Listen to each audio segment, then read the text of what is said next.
नमस्कार। Welcome to एक संवाद एट अरुणिम अंकुरन। नवरात्रि की हार्दिक शुभकामनाएं। Celebrating the divine mother during Navratri उत्सव, a conversation with Sri Rajendra Harsh. Sri Rajendra Harsh is a Samvit Sadhak. He is a project management consultant and lives in Charlotte, USA. A very warm welcome to you again and thank you for joining us. Thank you, Pengeji. A word about Arunima Ankuran. Arunima Ankuran is an initiative for positive social change through self-development. The goal is greater well-being and happiness for all. At Arunima Ankuran, we believe that each person is unique and special in some way, that each person can make a difference, that each person can create an impact, and that's what inspires us to keep going. I think हम सबका एक connection है नवरात्रि से. Most of us have memories. Like my memory of Navratri is connected to Arbuda Devi in Mount Abu because I grew up there. And every Navratri, I find myself revisiting those places and almost walking up the steps every time. So I'm so delighted that we are talking about Navratri to each other today because Mount Abu has a very special place for all of us in our hearts. So, Pragya, भैया when you say you have memory, it means you are not celebrating now?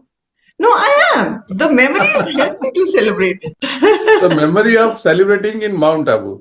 That's हाँ what you're talking about. हाँ हाँ हाँ Yeah. Yes, that is what it is. So सबसे पहले तो हमको कथा सुना दीजिए एक बार. The story of the Durga Saptati. तो ये दुर्गा सप्तशती कथा इस तरह शुरू होती है कि एक राजा सूरत थे और वो बहुत अच्छे थे अपने काम करने में, प्रजा का बहुत ध्यान रखते थे, धार्मिक थे। और लेकिन वो एक पड़ोसी राज्य से उनका एक उन्होंने जाकर के युद्ध किया अपना क्षेत्र बढ़ाने के लिए, वो हार गए और काफी उनकी राज्य छोटा हो गया। फिर अपने राज्य में आकर रहने लगे, लेकिन उनके शत्रुओं ने उनको वहां पर भी नहीं छोड़ा और वो वहां आए, उनको हरा दिया और राज्य को ले लिया। अब जो राजा का हाथी, राजा का महल, राजा के मंत्री, नए राजा के मंत्री हो गए, वो सब उनके उनके सेवा में हो गए। जो भी पुराने सेवक थे सब उनकी सेवा में हो गए और ये राजा दुखी होकर जंगल में विचरण कर रहा था कि देखो मैंने इन सब लोगों के लिए इतना किया और मैं राज्य भी खो दिया मेरा, और अब राज्य खोने के बाद में वो हाथी उस राजा के साथ भी उसी प्रकार रह रहा है जैसा मेरे साथ रहता था, परिवार भी उसके साथ में रह रहा है, सब कुछ। तो उनको बड़ा उससे एक दुख हुआ और अगर वो जो एक हार उनकी थी कि मैं हार गया और अपने आप को नहीं कर पाया, राज्य की रक्षा नहीं कर पाया, प्रजा की रक्षा नहीं कर पाया, उस दुख से वो विचरण कर रहा था वन में। और उसी समय उसको एक दूसरा व्यक्ति भी मिला विचरण करते हुए, जो वैश्य था, जो मर्चेंट जिसे हम कहते हैं, व्यापारी था। उसका नाम समाधि था। उससे पूछा भाई आप कैसे हैं, आपका क्या नाम है? समाधि, आप यहाँ क्यों आ गए? कि मेरा बहुत अच्छा व्यापार है, मैं वृद्ध हुआ हूँ तो मुझे घर से निकाल दिया है और बच्चों ने भी निकाल दिया, पत्नी भी मेरी चिंता नहीं करती, सबने मुझे बाहर निकाल दिया है और मैं अभी यहाँ विचरण कर रहा हूँ। दोनों आपस में बात लगे कि हमको उन्होंने निकाल दिया, मेरे पास अब राज्य नहीं है, मेरे पास हाथी नहीं है, फिर भी मेरे को उनकी चिंता हो रही है, हाथी की, रानी की, मंत्री की, प्रजा की चिंता हो रही है, जबकि वो मेरे पास है नहीं है, मेरी उनसे कोई लेन देन, मेरा उनसे कोई लेना देना नहीं है, मेरे उनकी जवाबदारी मेरी नहीं है, फिर भी मुझे उनकी चिंता हो रही है। और ऐसे ही व्यापारी ने भी कहा मुझे घर से निकाल दिया, मेरे साथ बदतमीजी की, फिर भी मेरे को चिंता हो रही है, वो बच्चे बराबर काम कर रहे हैं नहीं कर रहे हैं, व्यापार बराबर चल रहा है या नहीं चल रहा है, वो बच्चे आपस में लड़ तो नहीं रहे हैं, जो मेरे पोते पोती वो कैसे रह रहे हैं, मेरे को उनकी चिंता हो रही है। तो उनको लगा ये कैसा, हम जिससे अब जिन्होंने हमको दुत्कार दिया, बाहर फेंक दिया, उनकी चिंता हमें क्यों हो रही है? वो चिंता में दोनों थे कि हम दोनों चिंतित हैं।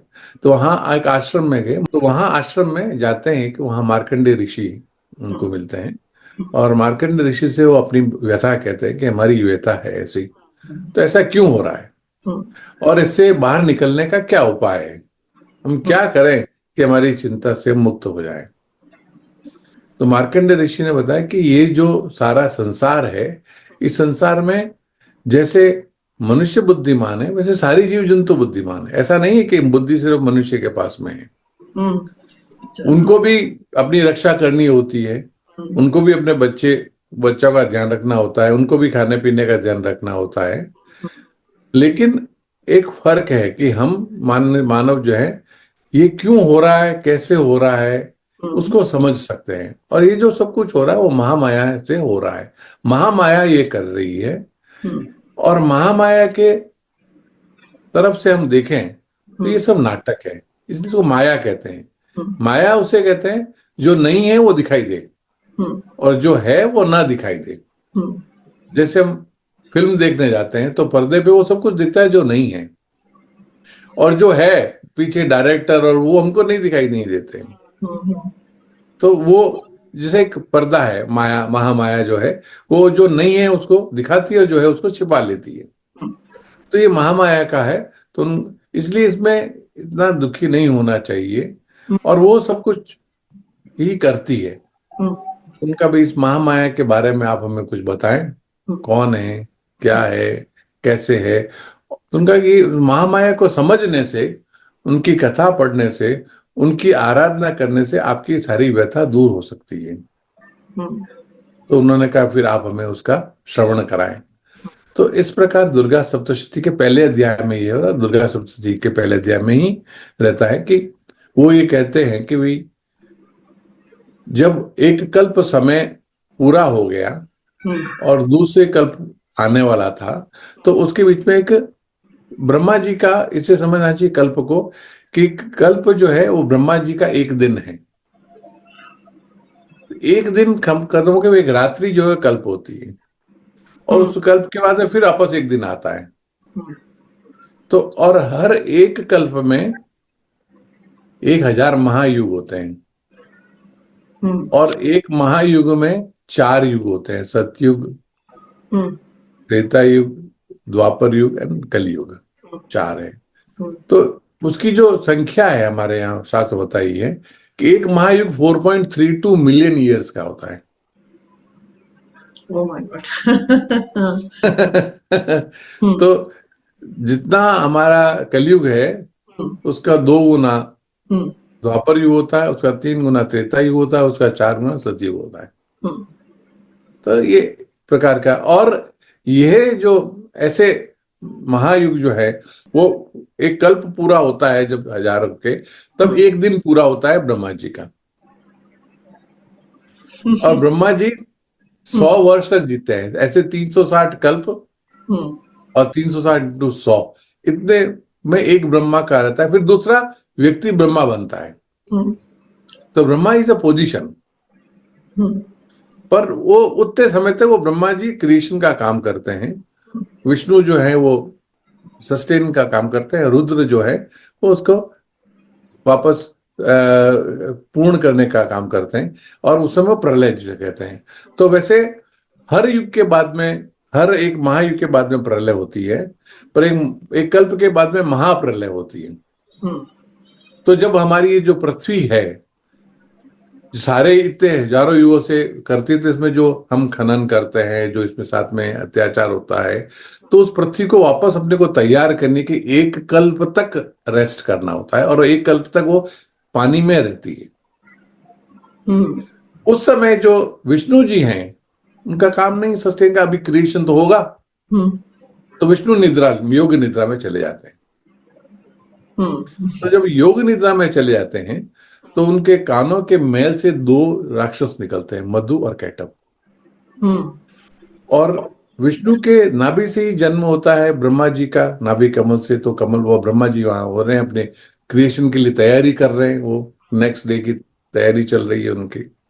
वो निशुंभ निशुंभ आकर के उनको लड़ाई करते हैं, और वो डर जाते हैं। ब्रह्मा जी उनको सहन नहीं कर पाते, उनसे काम नहीं कर पाते हैं। तो मान उनको लिए विष्णु से प्रार्थना करता, पर विष्णु तो योग निद्रा में सो रहे हैं, और जो सोने के लिए जो योग निद्रा महामाया ने उनको सुलाया हुआ है, तो जब तक वो नहीं जगाएंगे उनको, तब तक विष्णु कैसे आएंगे। हम्म, तो महामाया जो है से प्रार्थना करते हैं योग माया से कि आप विष्णु भगवान को जगा दे, अपनी निद्रा का आवरण दूर कर ले ताकि वो जगें और उनको दिखाई दे कि ये मेरे को मार रहे हैं। हम्म, तो प्रार्थना करने से महामाया अपनी योग निद्रा जो जैसे अपने उन निद्रा से उठा देती है विष्णु को। और जब विष्णु को उठाती तो विष्णु कहते हैं इस सप्तशती में 5,000 वर्षों तक हाथों से लड़ रहे हैं शुंभ निशुंभ से। हम्म, बाहु युद्ध हो रहा, 5,000 वर्षों तक हुआ। हम्म, और जो ये महामाया है उन्होंने शुंभ तो देखा, ये तो खत्म ही नहीं हो रहे हैं, मर नहीं रहे।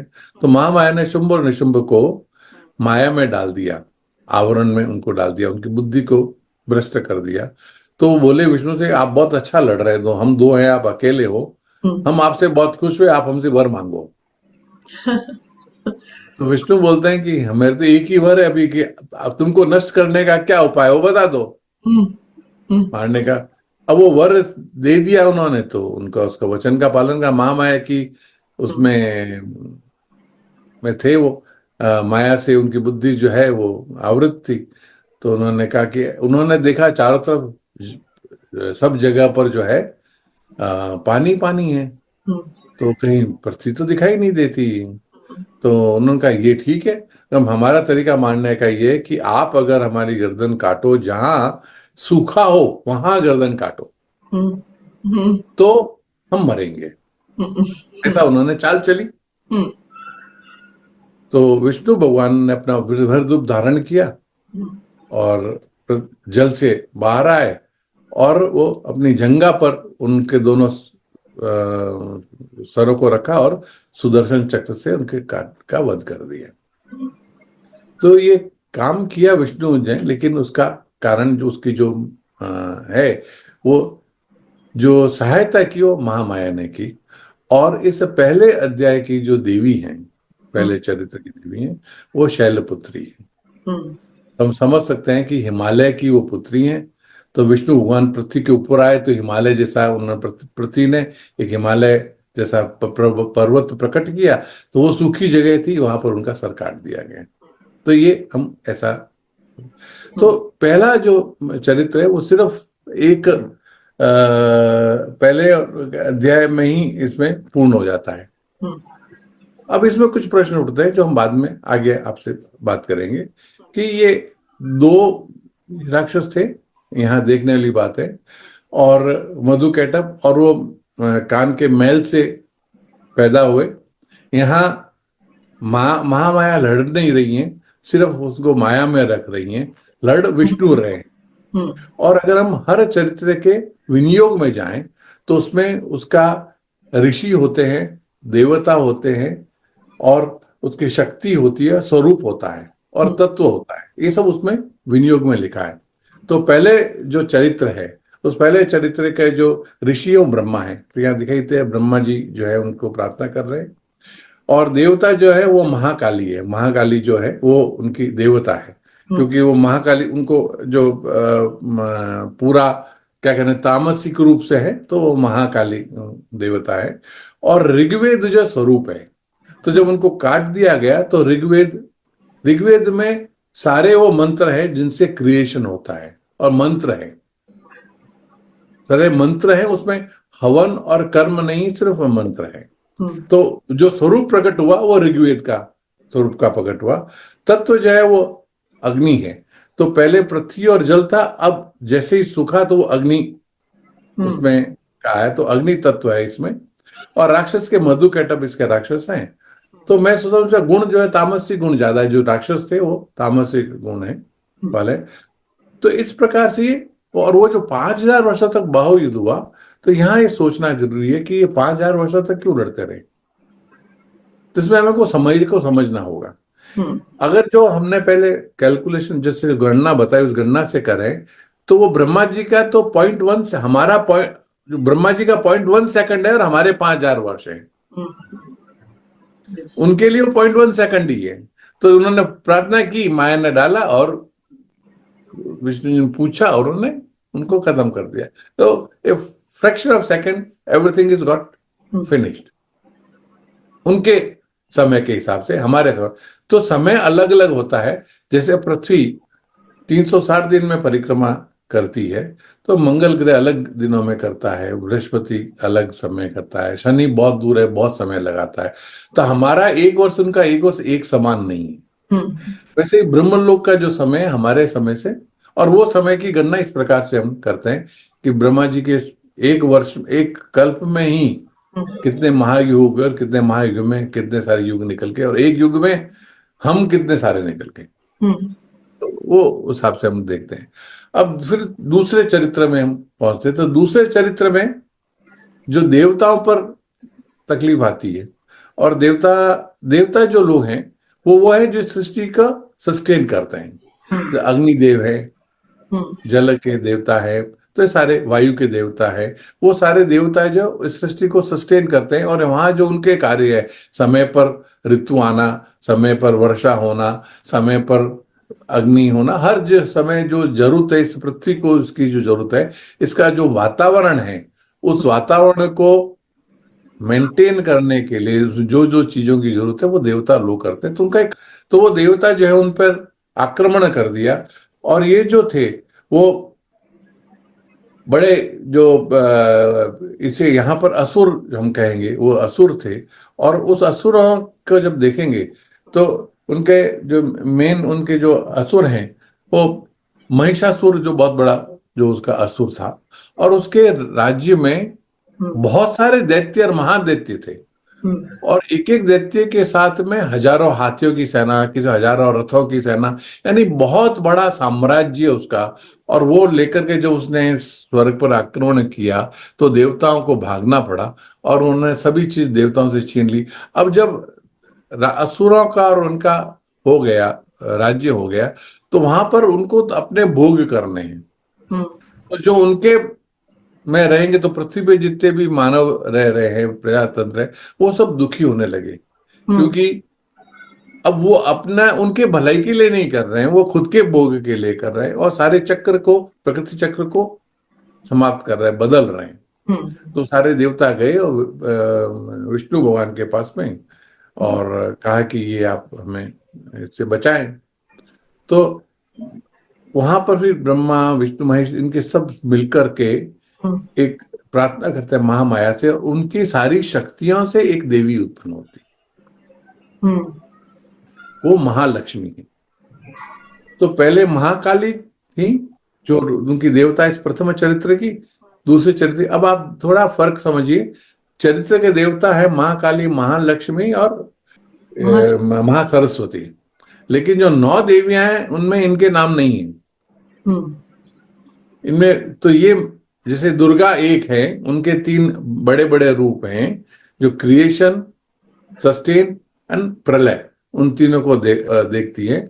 उसके पर 9 दिनों में जो इस चरित्र में जो देवियां आती हैं, वो देवियां अलग अलग हैं, हम्म, उनके नाम अलग अलग है। तो यह इसकी जो देवी हैं इस द्वितीय चरित्र की, वो है शाकंभरी, हम्म, यानी जो विच सस्टेन्स।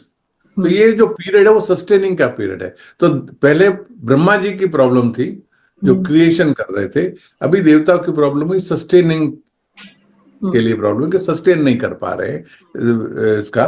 तो वो जाके प्रार्थना करते हैं, तो सब मिलकर के देवी का प्रकट, और वो महिषासुर के लिए मारने के लिए उनको कहते हैं। तो वो उनका आह्वान करती है कि आओ और लड़ाई करो। तो पहले वो जो महिषासुर है, वो अपने राक्षसों को भेजते हैं, कोई चाक्षुर राक्षस नाम है, और अलग अलग राक्षस और दैत्य हैं। तो दैत्यों को भेजती है, बड़ी बड़ी सेना है, वो सबको मार देती है। हम्म, तो जो महिषासुर है, वो अपनी पूरी सेनाओं के साथ में देवताओं को पे स्वर्गलोक पे राज्य कर लेता है, और देवता सब आते हैं और प्रार्थना करते हैं विष्णु जी से, और तो विष्णु और शिव भगवान से। वो आकर के एक नई देवी को प्रकट करते हैं, अपने अपने तेज से उनकी देवी प्रकट होती है। और वो जो देवी है, वो है, उन देवियों को सारे देवता अपने अपने शस्त्र देते हैं। इंद्र अपना वज्र देता है, अग्नि अपना शस्त्र देते हैं, सब। तो सब सुशस्त्रों से सज्जित होकर के हुंकार बढ़ती है, और उनका इनवाइट करती है, आह्वान करती है राक्षसों का, असुरों का, आप मुझसे लड़ो। तो महिषासुर तो बहुत बड़ा राजा असुर है। तो पहले वो अपने राक्षस, जो राक्षस चाक्षुर वगैरह हैं, दैत्य है, महादैत्य, बड़े बड़े दैत्य जो हजारों लाखों की सेनाओं को लेकर जाते हैं, और देवी जो है अपने अलग अलग रूप में जाकर उन सबका हम्म, वध करती है। और अंत में महिषासुर आता है और वो भैंसे का रूप उसका होता है। तो जब वो मारने लगती है तो प्राण निकलने के पहले ही वो कोई और रूप धारण कर लेता है। कभी एक क्षत्रिय का रूप धारण कर लेता है, कभी गंधर्व का रूप धारण कर लेता है। फिर अंत में देवी उसको, जो वो एक सैनिक का रूप बड़ा धारण करके, राक्षस धारण करके लड़ रहा था, तो देवी उसको मारती है। और जैसे उनके प्राण उसमें से निकलने होते हैं, वो उसका गर्दन पहले काट देती है, तो जो अपने रूप में आ जाता है महिषासुर भैंसे के रूप में, और उसका गर्दन कट जाती है, उसका समाप्त हो जाता है। और सभी देवता फिर उनकी वापस स्तुति करते हैं। तो पहले चरित्रवाद में भी सब ब्रह्मा जी स्तुति करते हैं, और दूसरे में सारे देवता माता जी की स्तुति करते हैं। और ये मार्कंडे जी कहते हैं इस प्रकार ये द्वितीय चरित्र उनका संपूर्ण हुआ। हम्म, और तृतीय चरित्र में जब वो बताते हैं कि मैं और भी आगे की कथा सुनाता हूँ, एक बार और ऐसा जब हुआ देवताओं का और उनका, तो वो जब ये प्रार्थना, ये जब उनकी स्तुति कर रहे थे सारे देवता हम्म, गंगा जी के किनारे, तो उस रूप में उनका सुंदर रूप देख करके वहां उसको देखने के लिए एक जो बहुत बड़े राक्षस हुए, उनके दो सैनिक थे, वो चंडमुंड, हम्म, वो आए हुए थे अपने छद्म रूप में, और वो इतनी सुंदर देवी को देखा। तो उन्होंने जाके अपने उनके जो असुर राज थे शुंभ निशुंभ, उनको कहा कि इतनी सुंदर जो देवी हैं, इतने हैं, और जिसकी सारे देवता है प्रार्थना, वो तो आपकी पत्नी होनी चाहिए, तो आपको उनसे विवाह करना चाहिए। और ये माया उनको, महामाया जो उनको ऐसी बुद्धि देती है कि वो जाकर के अपने राजा शुंभ निशुंभ को कहती है कि वो आवरण में, वो उनको कहती है कि भाई ये ऐसा आप करिए। तो वो उनको भेजते हैं जन्म को, तुम मेरे दूत बन के जाओ और उनसे कहो, और हमारी, तो जाकर के बहुत बड़ी उसकी तारीफ करते हैं, शुंभ निशुंभ के इतने बड़े देते हैं, देवता को हरा दिया है, ये कर दिया है, और बड़ी तारीफ करते हैं, और आपको उनसे शादी करनी है, हमारे साथ चलो और उनसे विवाह कर लो। तो हम्म, देवी कहती है कि भाई मैंने क्या ऐसा एक प्रण ले लिया है कि जो मुझे युद्ध में हराएगा उसी से मैं विवाह करूंगी। हम्म, अभी देखिए वो लड़ने नहीं आए सामने से, उनको बुलाए जा रहे हैं। तो वो जाकर वापस कहते हैं, तो वो बड़े गुस्से में आते हैं, इसमें बोले ऐसी कौन है, तुम जाओ और उनको पकड़ के ले आओ, जबरदस्ती हरा करके पकड़ के ले आओ। वो जाते हैं, वो मारे जाते हैं, चंडमुंड मारे जाते हैं। फिर वो रक्त बीज को भेजती हैं। हम्म, तो जो रक्त बीज है, वो ऐसा असुर था कि उसको काटते तो जितनी बूंदें उतनी पृथ्वी पर गिरती थी, वो उतने ही रक्त बीज पैदा हो जाते थे। तो एक को काटो तो हजार, हजार काटो तो 10,000, 10,000 को काटो तो लाखों में पैदा हो रहे हैं। वो एक असुर को कैसे मारा जाए, तो जो सिंह था हम्म, देवी का, हम्म, उन्होंने क्या किया कि माँ काट रही थी और सिंह जो है वो रक्त पी रहा था, तो हम्म, रक्त को पृथ्वी पर गिरने नहीं दे रहा था। तो इस तरह करके वो रक्त बीज का पूर्ण हुआ। तब शुंभ और निशुंभ को बड़ी गुस्सा आया, वो खुद गए लड़ने के लिए, और अंत में देवी के हाथों मारे गए। तो इस प्रकार से, और यह जब कथा पूरी हुई, तब उन्होंने पूछा कि ये जो देवी हैं, इनकी क्या आराधना करनी चाहिए, कैसी आराधना करनी चाहिए आपने। तो ये देवी तो हमारी सारी, जब देवताओं की सब बातों को, इच्छाओं को पूरा कर सकती है, तो हमारी भी इच्छा पूरी कर सकती है। तो राजा सूरत और वैश्य समाधि ने, दोनों ने मार्कंडे जी के बताए हुए अनुसार 3 वर्षों तक नदी के किनारे बहुत कठिन तपस्या, भयंकर तपस्या की, बिना आहार के, बिना निद्रा के, तपस्या का बढ़ाते के। पहले एक समय, फिर बिल्कुल नहीं खाना, फिर सिर्फ कंदमूल खाना, फिर सिर्फ पानी पर रहना, फिर पानी को भी छोड़ देना, फिर रात्रि को भी नहीं सोना, और पाठ करते रहना और देवी की पूजा करते रहना। तो देवी प्रकट हुई, उनको हम्म, उनको आशीर्वाद दिया, उनका वर मांगो हम्म, और आप, तुम्हारे मन में जो इच्छा है पूरी करती हो। तो राजा सूरत को वर मिला कि हम्म, वो अपना राज्य वापस ले ले जाकर, और जब ये जीवन पूरा हो जाएगा हम्म, तो मनु बनकर राज्य करेगा पूरी पृथ्वी पर। तो हम्म, जैसे मैंने बताया था कि एक महायुग में 14 मनवंतर होते हैं, हम्म, और 14 मनवंतरों में 14 मनु होते हैं। तो एक मनु कितनी हम्म, थाउजेंड्स ऑफ ईयर्स के लिए पूरी पृथ्वी का हम्म, काम देखता है, और उसको सारे ये रिपोर्ट करते हैं, सारे देवता उस मनु को रिपोर्ट हम्म, करते हैं, क्योंकि वो सारा उस समय का काम देख रहा होता है। तो वो मनु उस सूरत को जो है वो राज्य मिल गया। और राज्य मिल गया मीन्स ऐसे नहीं, जाके उसने लड़ाई की, तैयारी की और लड़ाई की, उस लड़ाई में जीता। और जो वैश्य था उसने अपना वैराग्य मांगा कि जो मुझे तकलीफ हो रही थी, बार बार मैं उनके बारे में सोच रहा था, वो मुझे नहीं सोचना चाहिए, तो मुझे वैराग्य हो। उनको वैराग्य हुआ और उनको मोक्ष मिला, जीवन के बाद उनको मोक्ष मिल गया। तो इस प्रकार ये कथा संपूर्ण होती है। राजा को राज्य मिल गया और जो वैश्य थे उनको मोक्ष मिल गया। मोक्ष मिल गया। सेम सेम कथा हाँ, सुन। उन्होंने एक ही तपस्या की, एक हाँ ही कथा को सुना, एक ही जैसी तपस्या की, फिर भी ऐसा हुआ। हाँ तो अब ये प्रश्न उठता है, ऐसा क्यों हुआ? हाँ तो अगर हाँ। आप देखें, जब राजा आया था हम्म। तो वो चिंता, वो अपना कार्य ढंग से नहीं कर पाया था, हम्म इसलिए राज्य उसका हड़प लिया गया। वो लड़ाई नहीं, वो हार के आया। Hmm hmm. He is not completed his job, पूरा काम नहीं कर पाया अपना अच्छी तरीके से, सुचारू रूप से। अगर करता तो राज्य नहीं हारता। राइट। हाँ। तो उसको वो काम अधूरा रह गया। तो उसकी मन में वो इच्छा थी, राजा बनने की मन में वो इच्छा थी कि मैं वो करूं। तो वो सारा करके फिर वापस गया, राजा बना। और पर वो ज्ञान भी था, तो फिर मनु बना और फिर अंत काल में उसको भी मोक्ष हुआ होगा। ऐसा इसमें कहीं आता नहीं है, लेकिन मनु बना तो उसको ज्ञान तो प्राप्त हुआ। तो आप प्रार्थना करते हैं, पूजा करते हैं, आपका क्या संकल्प है, आपकी क्या इच्छा है, वो पूर्ण होती है। इससे लगता है कि कामना, संसार की कामना भी पूर्ण हो सकती है, और वो कामेश्वरी भी हैं और मोक्षदायिनी भी हैं, दोनों तरीके से हैं। अगर आप कामना चाहते हैं तो कामेश्वरी होकर आपकी कामना पूर्ण नहीं करती हैं, और आप मोक्ष चाहते हैं तो मोक्षदायिनी होकर वो मोक्ष देती। सप्तशती का आज के हमारी जो अभी प्रेजेंट काल है, इसमें क्या चीजें हम लोग को उसमें से सीखनी चाहिए, समझनी चाहिए? तो इस ये कथा में तीनों लेवल्स पे, तीनों स्तर पे इसके हमारे लिए ज्ञान मिलता है। व्यक्तिगत स्तर पर, हम्म सामाजिक और राष्ट्रीय स्तर पर, हम्म और पूरे संसार, पूरे पृथ्वी के स्तर पर, पृथ्वी का जो हमारा पूरे मानव समाज है उसके स्तर पर मिलता है। पहले तो हमारे अंदर भी ऐसे ही असुर हैं, काम क्रोध मद मोह लोभ हैं। हाँ हमको उनको हटाने के लिए माता से प्रार्थना करनी है। और जब हम माँ से प्रार्थना करते रहते हैं और हर बार हाँ माँ के से संबंध बनाते रहते हैं दिन भर में, और विशेष रूप से नवरात्रि में जब उनसे प्रार्थना करते हैं, तो जब माँ पुत्र का संबंध होता है तो काम क्रोध मद मोह लोभ सब अपने आप कम हो जाते हैं। क्योंकि माँ का रूप हो गया तो एक काम वासना तो वैसे ही हो गई। जो आपकी नीड्स हैं वो माँ वैसे ही पूरा कर देती हैं।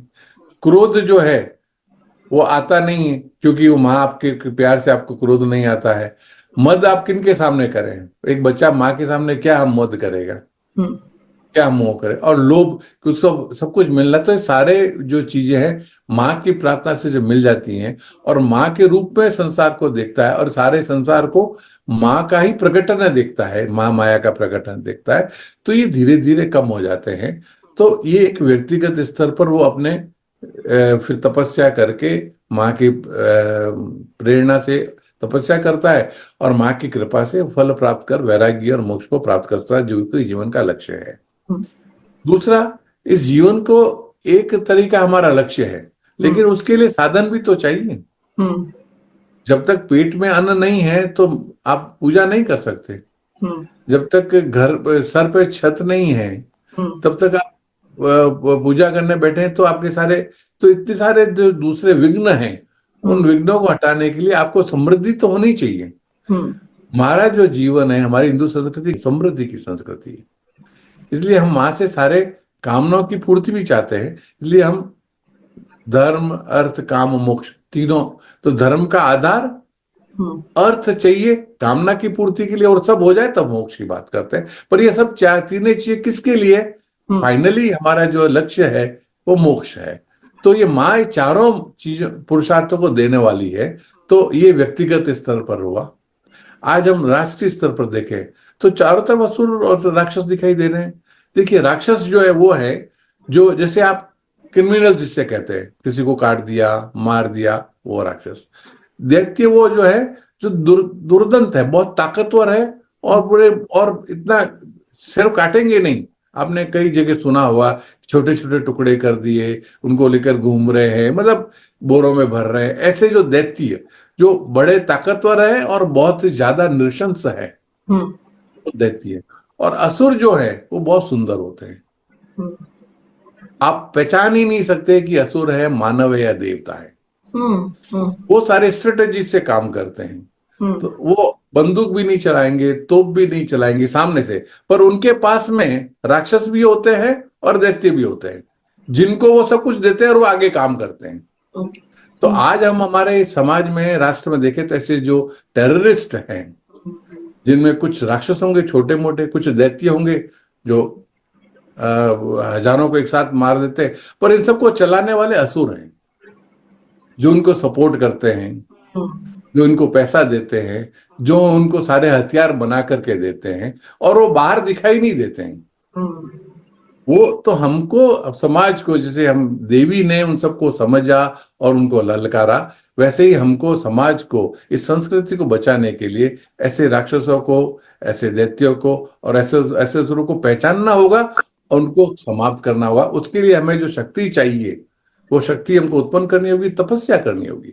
तो राष्ट्र के नाम से तपस्या जब करते हैं तो हमें वैसे हथियार बनाने होंगे, हमारी समृद्धि हो, इतना पैसा हो, इतना जीडीपी हो हमारा बढ़े कि हम उसके सारे खर्चे को उठा सके तब बनाने में।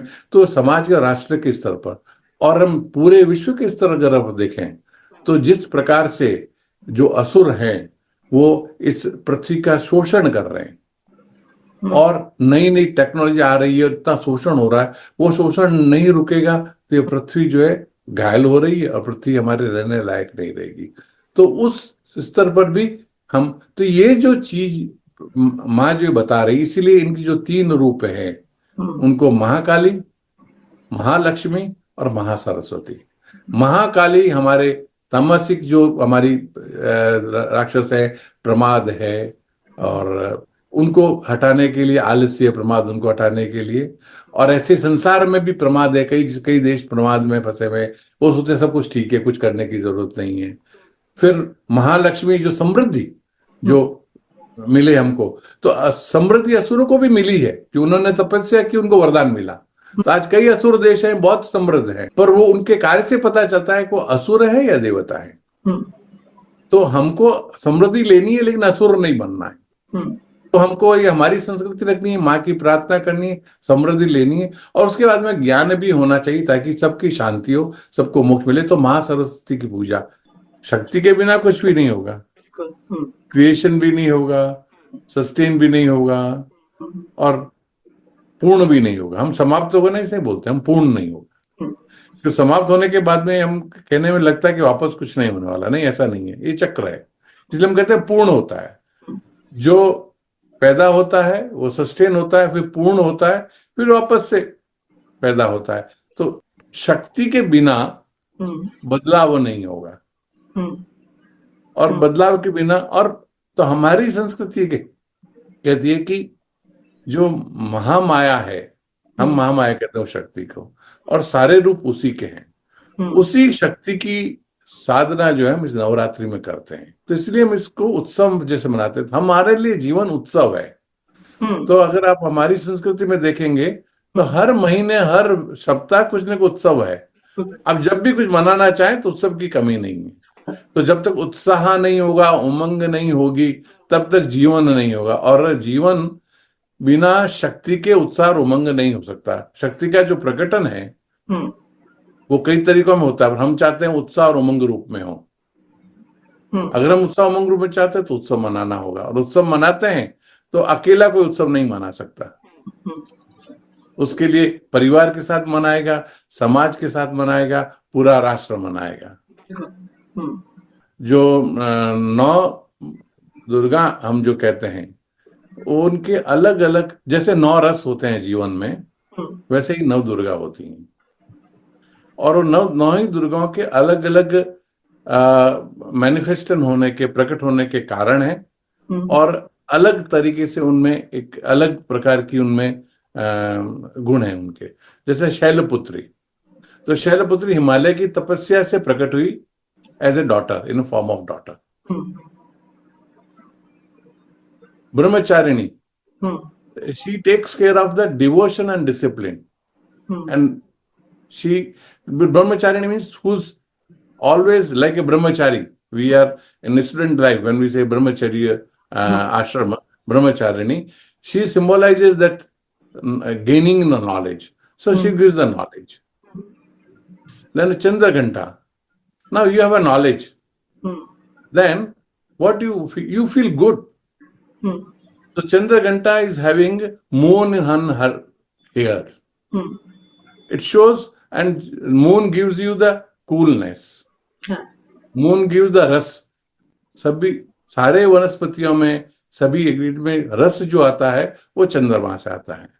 समुद्र को उफान देता है. तो उमंग का स्वरूप है. तो वो चंद्रघंटा जो है वो हमें जॉय देती है. तो हम we are asking joy from her. Then Kushmanda, she signifies the whole world is in herself. So this whole world त्रिविध ताप से जो बना हुआ है, वो पूरा संसार उसके अंदर है. तो हम उसकी आराधना करते हैं क्योंकि संसार में ही हम रह रहे हैं, तो उसकी आराधना करते हैं. And she gives the birth to the whole world. Then Skanda Mata, she represents motherhood and nurturing. It is in Purana, Skanda Mata we have given Sanat Kumar is also known as Skanda. So Sanat Kumar is being son of mother, Skanda Mata. So she is known as the mother who gave birth to Skanda is known as Skanda Mata.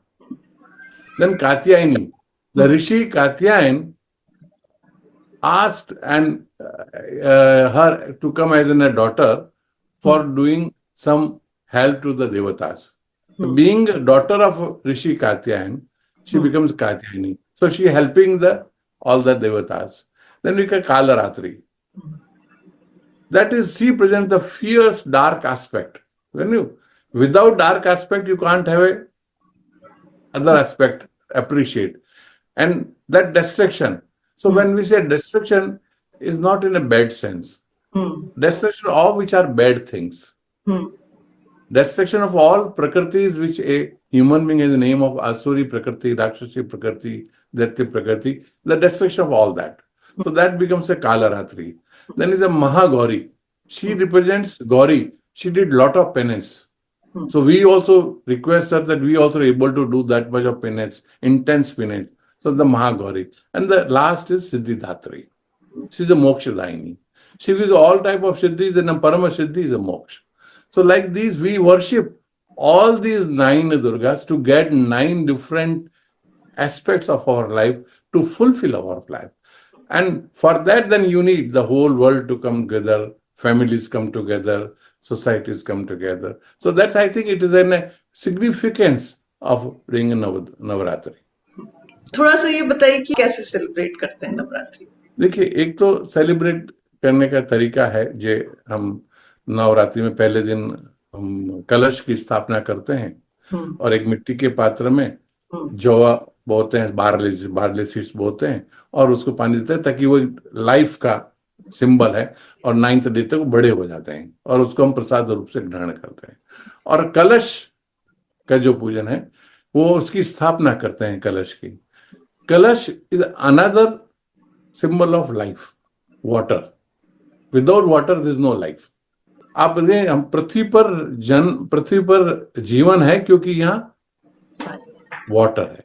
आज हम ढूंढ रहे हैं कि चंद्रमा पर, मंगल पर कहां पर पानी हो सकता है, क्योंकि जहां पानी है वहां जीवन होने की संभावना है. पानी के बगैर कोई जीवन होने की संभावना नहीं. तो life, then we talk about utsav, life, jeevan. So the first is sthapana, that kalash, and this through that kalash then prithvi. And we put the seeds into that, and with that water, it grows for all the 9 days. So like these seeds grows in 9 days, we would like that our knowledge also grows in those 9 days. Our experience grows in those 9 days. And that growth of that 9 days experience we take as a prasad. Now, for doing this, you have to do the tapasya.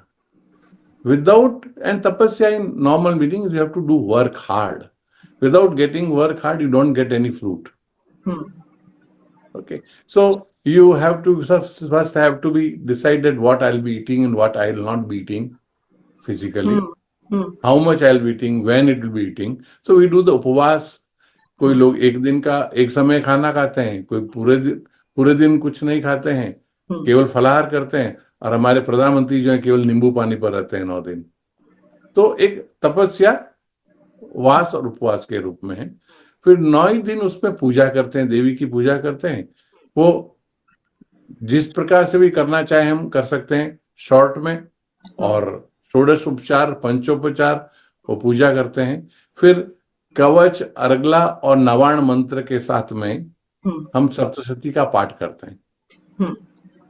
ये पूरे 9 दिन हम इसका पाठ करते हैं। कुछ लोग 8वें दिन की रात्रि को, और कुछ लोग नवमी को हवन करते हैं पूजा के बाद में, चंडी हवन कहते हैं, नवचंडी हवन।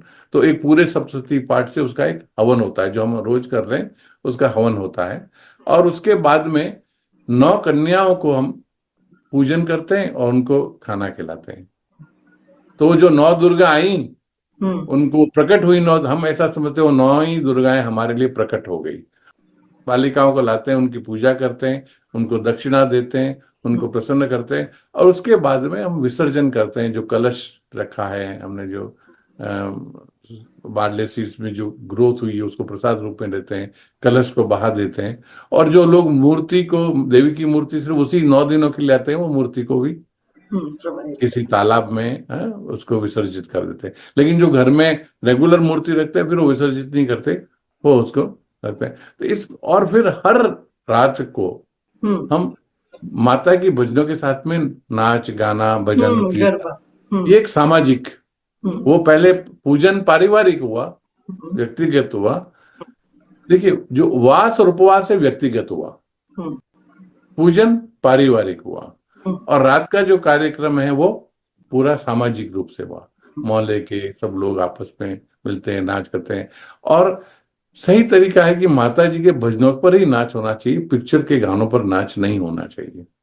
और बीच में माता जी की मूर्ति रखते हैं और उनके चारों तरफ हम नाच नृत्य करते हैं। कहीं गरबा नाम से कहते हैं गुजरात में, कहीं डांडिया नाम से उसको करते हैं, और बाकी कई लोग जैसे पंजाब वगैरह में है तो चौकी कहते हैं, भजन कीर्तन सब साथ में मिल के करते हैं। तो ये हमारा एक मनाने का तरीका है, जो मैं व्यक्तिगत, पारिवारिक और सामाजिक रूप से एक करता है, और इससे ही संस्कृति की रक्षा होती है। संस्कृति की रक्षा का और कोई तरीका नहीं। उत्सव मनाते रहें, परिपाटी चलती रहे, परंपरा चलती रहे, तो उस परंपरा में हमारे शास्त्र, हमारे पाठ, क्योंकि हमारे पाठ कोई दकियानुसी समय नहीं है, उन सब में ज्ञान भरा है, उन सब के पीछे कथा है, कथा के पीछे ज्ञान है, और उसके पीछे आपका व्यवहार करना, और उससे आपका परिवार का और समाज का उत्थान होता है। इसलिए संस्कृति की रक्षा करना बहुत आवश्यक है। तो हर एक का जीवन 3 जैसे दुर्गा सप्तशती में 3 चरित्र हैं, प्रथम चरित्र, द्वितीय चरित्र और तृतीय चरित्र। वैसे ही हर आत्मा के 3 भाग हैं, प्रथम, द्वितीय और अंतिम। प्रथम में उनको लगता है कि मैं सब कुछ कर सकता हूं, मैं पूर्ण शक्तिवान हूं। That power he feels as an individual, he feels he can do everything and he gets into it. And then after some time he comes to know that whatever he wants to do, he can do, but he'll not get those fruits what he wants. It's not that easy to get the fruits. Okay, so that is come to the Dvitiya Charitra. Then he prays. So first charitra he is ahankari, मैं सब कुछ कर लूंगा। दूसरे में जब वो करने लगता है तो वो उसको समझ में आता है, अगर जो साधक है, अगर तपस्या कर रहा है, कि I am only the mean, निमित्त मात्र हूं, करने वाली माता ही है, निमित्त मात्र। और जब निमित्त मात्र कहते हैं तो जैसे गीता में कहा है, फल की चिंता छोड़ देते हैं, फल वो देगा, मुझे सिर्फ कर्म करना है।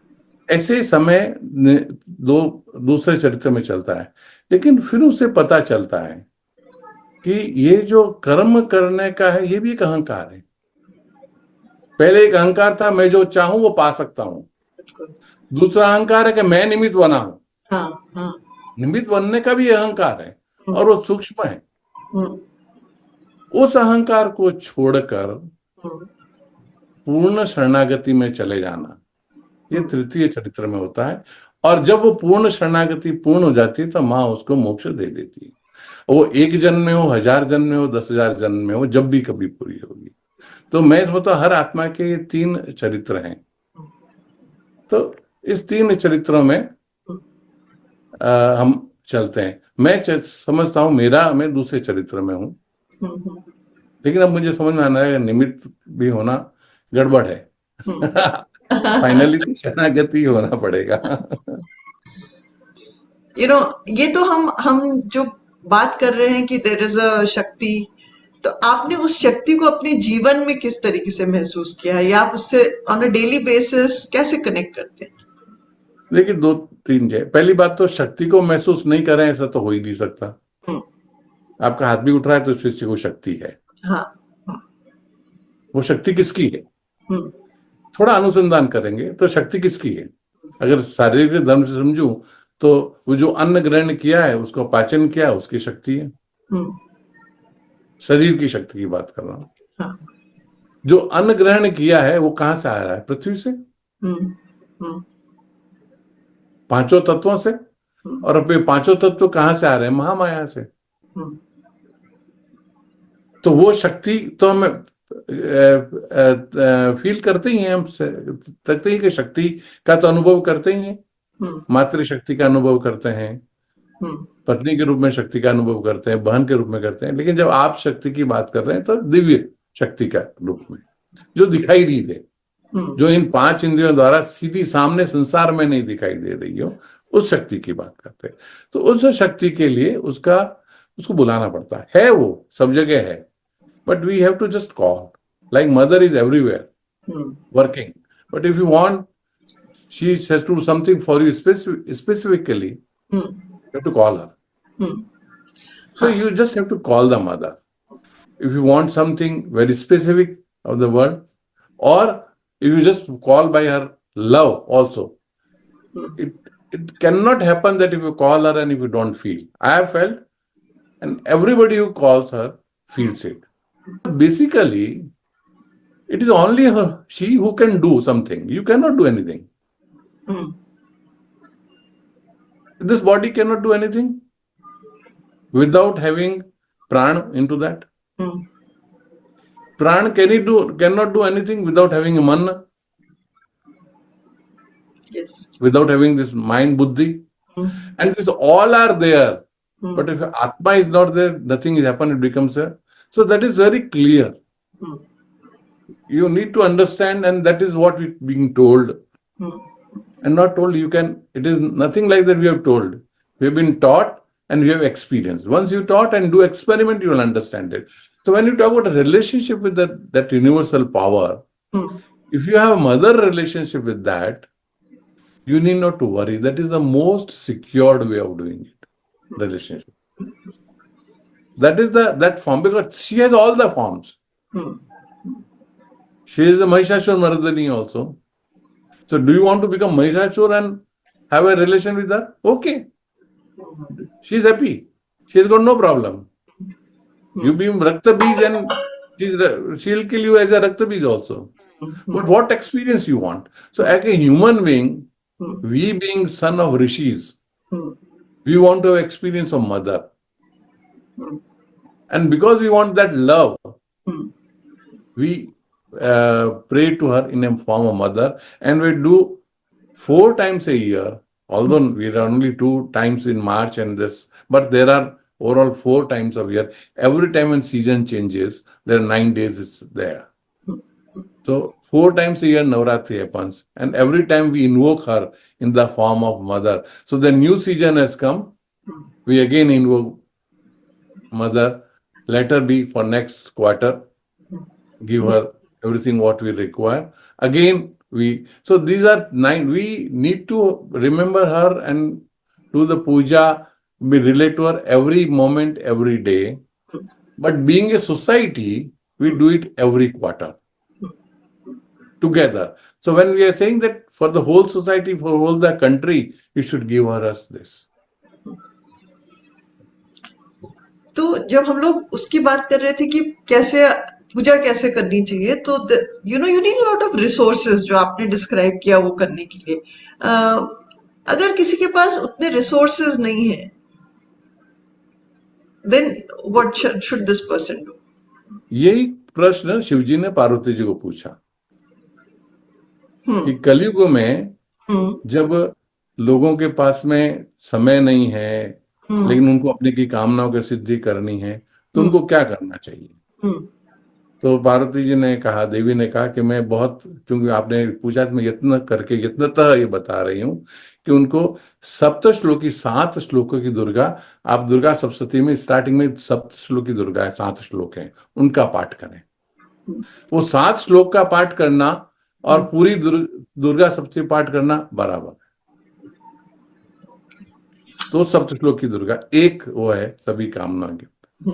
दूसरा, किसी को विशेष रूप से लक्ष्मी की इच्छा हो, धन की इच्छा हो, तो उसके लिए श्री सूक्त है 16 मंत्रों का, उसकी पूजा करते हैं। किसी को कोई बहुत ज्यादा विपत्ति हो अलग अलग प्रकार की, तो इस सप्तशती में लास्ट में गीता प्रेस की बुक में हर विपत्ति के लिए, हर महामारी के लिए, सबके लिए एक एक एक मंत्र श्लोक जो सप्त श्लोक की में से पूरा दुर्गा सप्तशती में निकाल के दिया हुआ है कि इसके लिए इसका जप करें, इसके लिए इसका जप करें। प्रेम से हमारे शास्त्रों में कहा है कि पंचोपचार पूजा इज द इजीएस्ट। कोई भी, और ये किसी भी देवता की, देवी की नहीं, किसी भी देवता की। वो कैसे है? चंदन एक, दूसरा हो गया दीपक, तीसरा धूप एंड नैवेद्य। तो चंदन नक्षत्र, पुष्प, दीप, धूप, दीप और नैवेद्य। तो ये बहुत ही कम है। अब ये भी उपलब्ध नहीं हो तो हमारे यहाँ 5 तत्वों से कहा गया है, वो चंदन समर्पया करते हैं, पुष्प समर्पण एक सकते हैं। ये भी नहीं कर सकता, हाँ, कोई बोल ही नहीं सकता है, तो नमस्कार को भी पूजन कहा गया। सिर्फ ध्यान कर लें और नमस्कार कर लें, आपको कोई भाषा की भी जरूरत नहीं।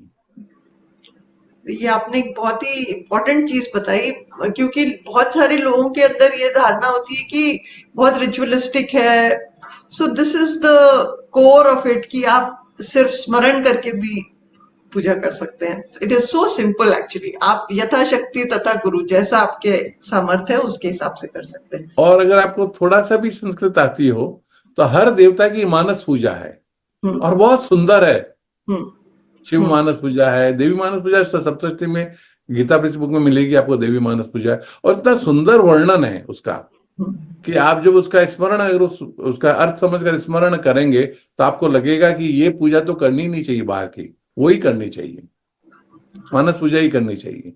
क्योंकि उसमें वो कह रहे हैं, वो गंगा के किनारे गंगा का पानी ला रहे हैं, आपके केश की राशि फैल रही है, उसमें ये हो रहा है, आपको ये गहना पहना रहा हूं, आपको ये वस्त्र, जो आप इमेजिन कर सकते हैं एक थाली खाने की, वो आप रोज चढ़ा नहीं सकते। जो आप इमेजिन कर सकते हैं कि स्वर्ण का दीपक हो, 1000 दीपक हो, धूप हो, वो आप रोज कर नहीं सकते।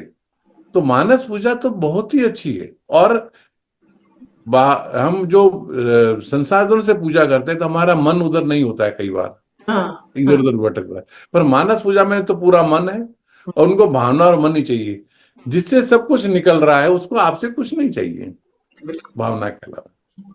बहुत बहुत धन्यवाद, थैंक यू सो मच।